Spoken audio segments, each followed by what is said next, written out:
আর 14 বছরের সিলেট ঢাকার রাস্তার অবস্থা দেখেন খালি হইতেছে। নয়া রাস্তা হওয়ার পরে আমি চিন্তা দেখেন কিছু কিছু জায়গায় পানি ধরে থাকে বৃষ্টি হলে এই রাস্তার উপর যখন টন টন হাজার হাজার টন গাড়ি নিয়ে যখন বাইকার্স ঢুকে এই রাস্তার ক্যাপাসিটি দাবি যাচ্ছে, বললে বলবেন সিটি কর্পোরেশন কি কাজ করছে। আমি এখানে আমার দাদাও বার্তা নাই।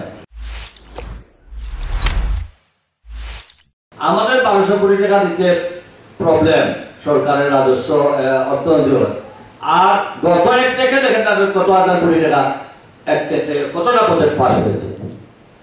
আপনারা যান উত্তরবঙ্গ, আপনারা বরিশাল, খুলনা, রাজশাহী, চিটাগাং, রংপুর এইসব এলাকায় যান, রাস্তাগুলো দেখে আসেন।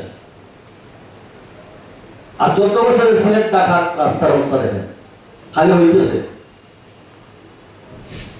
আপনারা বলবেন আমার শহরের রাস্তা কিভাবে টিকাবো? আমার শহরের রাস্তা তো ন্যাশনাল হাইওয়ে স্ট্যান্ডার্ডের রাস্তা তৈরি করা হয় নাই। এখানে তো হালকা যানবাহন চলার জন্য করা হয়েছিল। রাত্রে এই রাস্তার উপর যখন টন টন হাজার হাজার টন গাড়ি নিয়ে যখন বাইকার্স ঢুকে এই রাস্তার ক্যাপাসিটি দাবি যাচ্ছে।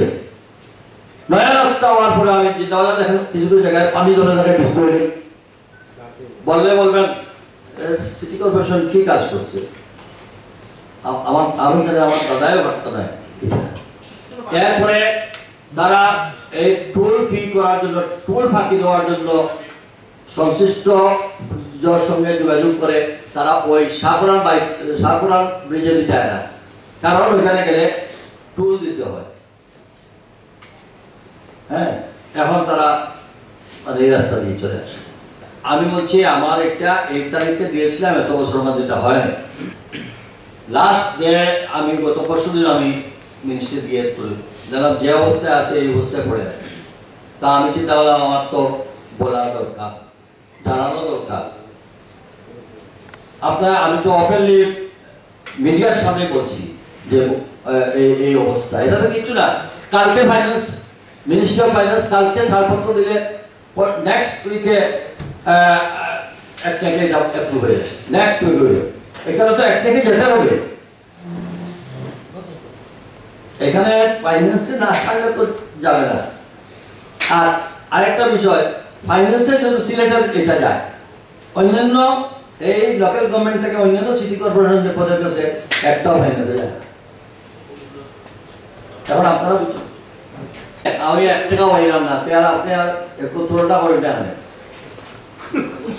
মহিষ সাহেবের উপস্থিতিতে প্রফেসর জামিনুর রাজা তারা এই সিলেটের মানে ক্লাইমেট চেঞ্জ, এরপরে আর্থকুইক, এরপরে আমাদের ড্রেনেজ সিস্টেম, আমাদের ওয়াটার লকিং, এই সব বিষয় নিয়ে উনি একটা প্রস্তাবনা দিয়েছিলেন। সেই প্রস্তাবনা আমরা মাস্টার প্ল্যানের জন্য আমাদের এখান থেকে যা যা রিকোয়ারমেন্টস আছে, মানে যেটা যেটা প্ল্যানিং মিনিস্ট্রি জানা দরকার, আমরা সব রিকোয়ারমেন্টসগুলো পাঠিয়ে দিচ্ছি। কিন্তু এটাও এই চলছে, ওনারা এক্সপার্টরা আসতেছেন, আমাদের বিভিন্ন ফিজিবিলিটি স্টাডি করে আমরা রিপোর্ট দিয়েছি। যেমন সোয়ারেজ সিস্টেমের জন্য আমাদের ফিজিবিলিটি স্টাডি হয়েছে, ওইটা আমরা পাঠিয়ে দিচ্ছি। যেভাবে যেটা দরকার আমাদের এই যে ড্রেনেজ সিস্টেমের জন্য যেসব মানে ওয়াটার লকিং ক্লিয়ার করতে হবে কীভাবে, সব কিছু আমরা পাঠিয়েছি। পাঠার পরে এখন ওই প্ল্যানের আওতায় আমরা কিন্তু এখন বাড়িঘরের পারমিশন টরমিশন ওইগুলা এই সরকারের সেই নীতিমালা দেখে আমরা সেটা দিচ্ছি। এবং আমরা এটাকে আপনার এখানে সিলেট শহরে কিন্তু যেমন এক্সাম্পল দিই, কোর্ট পয়েন্টের সামনে দিয়ে আগে ফুটের একটা ড্রেন ছিল, এখন এটা করা হচ্ছে 4 ফিট 5 ফিট। এইভাবে সমস্ত শহর আগের মানুষের সংখ্যা যতটুকু 4 গুণ না 10 গুণ মানুষ বেড়ে গেছে। তাছাড়া দীর্ঘদিন যাবৎ এইসব ড্রেনেজের মধ্যে আমাদের অনেকগুলো প্রতিবন্ধক ইউটিলিটি সার্ভিসগুলো, গ্যাস, পানি, এগুলো নিয়ে রাস্তা ব্লক ছিল। আমরা এটাকে ওয়াইডেনিং করে এটা নিয়েছি। আল্লাহর উপর আমাদের 80% কাজ সম্পন্ন হয়েছে। আপনারা দেখেন বাংলাদেশের ক্যাপিটাল সিটিতে বৃষ্টি হলে আজকেও শুনছি লাগে পদ্মা নদী ঢেউ। আমি এটা কইলাম না, তো আমার সিটি কর্পোরেশনের সকল কাউন্সিলর, আমাদের কর্মকর্তা কর্মচারীদের আপনার চেষ্টায় 100% অত হয় নাই, কিন্তু আমরা বুকটুকে বলতে পারবো 70-80% আমরা সাকসেসফুল।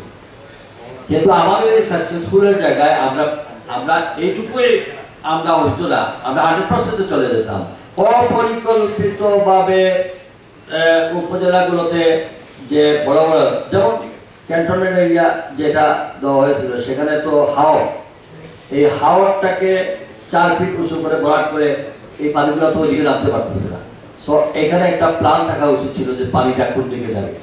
আপনার এখন এই যে বঙ্গবন্ধু হাইওয়ে পার করছেন কোম্পানিগঞ্জের ওদিকে সার্ভিস দেওয়ার জন্য, এটাকে উঁচা করে বিট তৈরি করে দিয়েছে, পানি তো ওইদিকে যেতে পারতেছে না।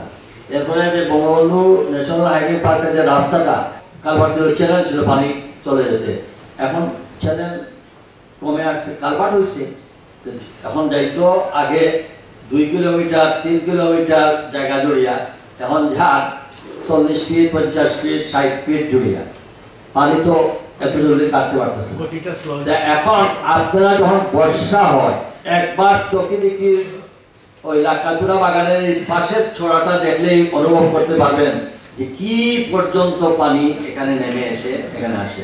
আপনারা যদি হাজারীবাগের দিকে যান দেখেন কিভাবে আমরা লাক্কাতুরা টি স্টেটকে বারবার অনুরোধ করেছিলাম তাদের ভিতরের চ্যানেলের পানিটা যদি আমরা ওই দিকে তাহলে শহরটা রক্ষা করবো। ওইটাই তো ন্যাশনাল যে এনটিসি থেকে আমরা সে অ্যাপ্রুভেল পাইনি।